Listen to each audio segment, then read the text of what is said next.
آگے اللہ فرماتے ہیں الذی بارکنا حولہ، اس مسجد اقصیٰ جس کے ارد گرد ہم نے برکتیں رکھی ہیں۔ ارد گرد چونکہ سرزمین شام ہے تو اس میں اللہ نے برکتیں رکھیں، دنیاوی برکتیں بھی رکھی ہیں اور روحانی برکتیں بھی۔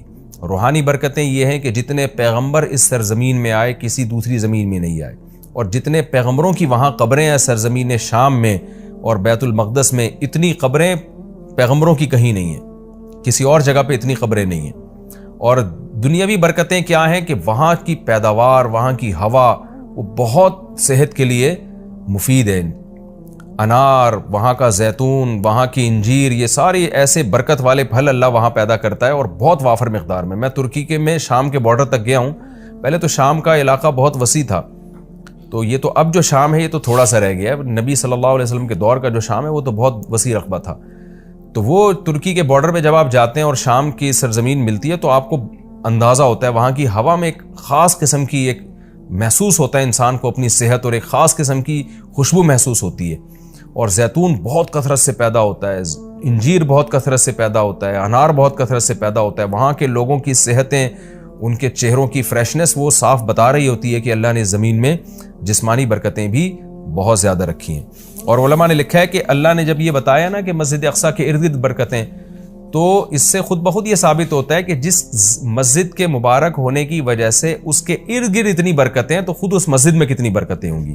تو وہ مسجد بہت زیادہ برکت والی ہے۔ تبھی حدیث میں آتا ہے کہ جو مسجد حرام میں نماز پڑھتا ہے اسے 1,00,000 نمازوں کا ثواب ملتا ہے، اور جو مسجد اقصیٰ اور مسجد نبوی میں نماز پڑھتا ہے اسے 1,000، اور بعض روایات میں آتا ہے مسجد اقصیٰ میں 50,000 اور مسجد نبوی میں 1,000۔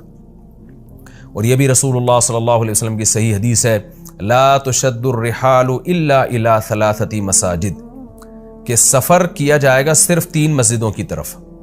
کیا مطلب؟ وہ سفر جو بنیت عبادت ہو، بنیت عبادت یعنی 3 مسجدیں ایسی ہیں جن کی طرف سفر کر کے ان مسجدوں کی زیارت کرنا ہی عبادت ہے۔ ویسے تو کوئی بھی مسجد ہو آپ ویسے دیکھنے کے لیے چلے جائیں، اس کو سفر کر کے بھی انسان جا سکتا ہے ویسے ہی دیکھنے کے لیے بھئی مسجد کیسی بنی ہے، خوبصورت ہے یا نہیں، لیکن علی وجہ تقرب یعنی وہ سفر جو بطور عبادت کے ہوگا، ان میں صرف 3 مسجدیں ایسی ہیں جن کی طرف زیارت کے لیے سے جانا ہی بذات خود شریعت میں مقصود ہے اور ایک عبادت ہے، اور ان میں جا کے نماز پڑھنے کی اضافی بہت زیادہ فضیلت ہے۔ تو وہ 3 مسجدیں ہیں، آپ نے فرمایا ایک مسجد حرام، ایک مسجد اقصیٰ اور ایک مسجد نبوی۔ تبھی مسلمان جب تک مسجد اقصیٰ آزاد نہیں تھی تو مسلمان مسجد اقصیٰ بھی سفر کر کے جایا کرتے تھے، مسجد حرام بھی، اور مسجد نبوی تک تو الحمدللہ اب بھی جاتے ہیں۔ اور اللہ سے ہم دعا کرتے ہیں کہ اللہ تعالیٰ مسجد اقصیٰ کو دوبارہ آزاد کرائے تاکہ ہمیں بھی وہاں جا کے نماز نصیب ہو اور مسجد اقصیٰ کی ہمیں بھی زیارت نصیب ہو۔ یہ ہر مسلمان کی تمنا ہے، اور بہت سے لوگوں کو اللہ نے یہ توفیق دی ہے، وہاں جاتے ہیں، اور بہت سے لوگ اس زیارت سے محروم ہیں۔ تو ہم یہ دعا کرتے ہیں کہ اللہ تعالیٰ وہ مبارک مسجد جس کی طرف اللہ اپنے حبیب صلی اللہ علیہ وسلم کو معجزاتی طور پر لے کر گیا، اور خاص طور پر ہمارے حبیب صلی اللہ علیہ وسلم کو وہاں نماز پڑھوائی گئی معجزاتی طور پر، تو اللہ ہمیں بھی اس مقدس سرزمین کی زیارت کی توفیق نصیب فرمائے اور ہمارے لیے آسان فرمائے۔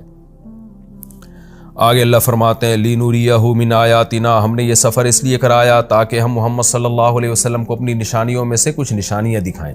وہ نشانیاں یہی ہیں کہ جو معراج کی رات آپ کو دکھائی گئیں، پیغمبروں کی زیارت کروائی گئی، جنت جہنم دکھائی گئی، تو یہ ساری بڑی بڑی نشانیاں تھیں۔ خود معراج خود ایک بڑی نشانی ہے۔ إِنَّهُ هُوَ السَّمِيعُ الْبَصِيرُ، اللہ تعالیٰ خوب سننے والا اور دیکھنے والا ہے۔ یعنی انسان تو محتاج ہے کہ جب تک اسے سنایا نہ جائے وہ سن نہیں سکتا، دکھایا نہ جائے وہ دیکھ نہیں سکتا۔ تو پیغمبر صلی اللہ علیہ وسلم بھی خود سے نشانیاں نہیں دیکھ سکتے، اللہ نے دکھائیں، اللہ نے سنائی، لیکن اللہ وہ ذات ہے جو سمیع بھی ہے اور بصیر بھی، اسے وہ ہر وقت ہر چیز کو دیکھ بھی رہا ہے اور ہر وقت ہر چیز کو سن بھی رہا ہے۔ آگے اللہ تعالیٰ ارشاد فرماتے ہیں وَآتَيْنَا مُوسَى الْكِتَابَ، یہ پیغمبروں کا سلسلہ نیا نہیں ہے، پرانا ہے۔ ہم نے محمد صلی اللہ علیہ وسلم کو جیسے کتاب دی ہے اور محمد صلی اللہ علیہ وسلم کو نشانیاں دکھا رہے ہیں، تو آپ سے پہلے موسیٰ علیہ السلام کو بھی ہم کتاب دے چکے ہیں۔ اور بیت المقدس کا تذکرہ ہے نا، تو یہودی بیت المقدس پہ ہمیشہ سے دعویٰ کرتے رہے کہ بیت المقدس تو ہمارا ہے اور اس میں تو ہمارے پیغمبر مدفون ہیں۔ تو اس کا بھی اللہ جواب دے رہے ہیں کہ ہم نے اہل یہودیوں کو کتاب دی تھی، مگر انہوں نے کتاب کا حشر کیا، تو آگے پورے رکوع میں اسی کی تفصیل ہے کہ کس طرح انہوں نے خدا کی نافرمانی کی ہے، جس کے نتیجے میں اللہ نے ان سے یہ خلافت چھینی ہے اور بیت المقدس ان سے چھینا گیا ہے، تو اسی کا تذکرہ ہے۔ وَآتَيْنَا مُوسَى الْكِتَابَ، ہم نے موسیٰ کو کتاب دی، وَجَعَلْنَاهُ هُدًى، اور ہم نے ہدایت بنایا تھا اس کتاب کو، لِبَنِي اسرائیل، بنی اسرائیل کے لیے، اللہ تتخذوا من دونی وکیلا، اور ان سے کہا تھا میرے سوا کسی کو کارساز نہ بنانا، اللہ ہی سے دوستی لگانا، اللہ ہی کو اپنا وکیل یعنی کارساز سمجھنا کہ اللہ ہی تمہارے کام بنائے گا بگاڑے گا، لہذا اللہ ہی سے بنا کے رکھنا ہے۔ وکیل کہتے ہیں جو آپ کے کام بنانے والا ہوتا ہے۔ تو جب اللہ پہ اعتماد اور توکل کرو گے، اللہ ہی کو کارساز سمجھو گے، تو پھر ظاہر ہے اس کی اطاعت بھی کرو گے نا، مگر یہودیوں نے ایسا نہیں کیا۔ آگے اللہ خطاب کرتے ہیں ذریۃ من حملنا مع نوح، اے وہ لوگوں جن کو ہم نے نوح کے ساتھ سوار کیا تھا، اے ان کی ذریت، یعنی اللہ تعالی ہم سب سے، پوری انسانیت سے خطاب کر رہے ہیں کہ تم وہ لوگ ہو جن کو ہم نے نوح کے ساتھ کشتی میں سوار کیا تھا، ان کی اولادیں ہو تم۔ نوح علیہ السلام کے ساتھ کشتی میں بہت سے لوگ سوار ہوئے تھے، ان میں نوح علیہ السلام کے 3 بیٹے بھی تھے، حام، سام اور یافس، جن کا نام بیان کیا جاتا ہے۔ تو باقی ساری نسل انسانیت کی انہی 3 بیٹوں سے چلی ہے۔ تو وہ چونکہ کشتی میں نوح علیہ السلام کے ساتھ سوار تھے، اس لیے اللہ نے کہا کہ تم اے انسانوں، تم ان کی نسلیں ہو جن کو نوح علیہ السلام کے ساتھ ہم نے کشتی میں سوار کیا تھا، جو ان کے 3 بیٹے تھے۔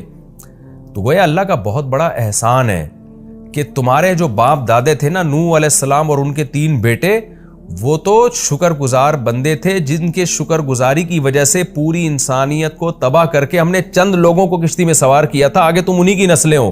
اگر وہ شکر گزار نہ ہوتے تو تمہیں بھی زندگی اور حیات نہ ملتی، اس لیے آگے فرمایا انہ کان عبدا شکورا، نوح تو اللہ کے شکر گزار بندے تھے، تو تم انہی کی اولاد ہو جن کو ہم نے کشتی میں سوار کیا۔ تو گویا کشتی میں سوار کرنے والوں پر بھی ہم نے احسان کیا اور تم پر بھی ہم نے احسان کیا، کیونکہ اگر ان کو ہم کشتی میں سوار نہ کرتے اور طوفان میں غرق کر دیتے تو تم بھی پیدا نہ ہوتے۔ تو اللہ تعالی ہمیں ترغیب دے رہے ہیں کہ تمہارے باپ شکر گزار تھے، جن کی وجہ سے ان کو اور ان کے بیٹوں کو میں نے کشتی میں سوار کر کے بچایا، تو انہی کی وجہ سے میں نے تمہیں بھی بچایا۔ تو اے ان لوگوں کی ذریت، اے ان لوگوں کی نسلوں جن کو میں نے نوح کے ساتھ کشتی میں سوار کیا تھا، نوح شکر گزار آدمی تھے۔ تو کیا مطلب، تم بھی میری ان آیات کو غور سے سنو اور تم بھی شکر گزار بنو۔ تو آگے نیا مضمون شروع ہو رہا ہے، وَقَضَيْنَا إِلَىٰ بَنِي إِسْرَائِيلَ فِي الْكِتَابِ لَتُفْسِدُنَّ فِي الْأَرْضِ مَرَّتَيْنِ۔ اس میں نیا مضمون ہے کہ ہم نے بنی اسرائیل کو بتا دیا تھا کہ تم زمین میں فساد مچاؤ گے، تم ناشکری کرو گے، جس کی وجہ سے تم پر اللہ کے عذاب آئیں گے۔ تو بنی اسرائیل نے ان باتوں پر عمل نہیں کیا جس کی وجہ سے ان پر قوم مسلط ہو کر ان کو عذاب چکاتی رہی۔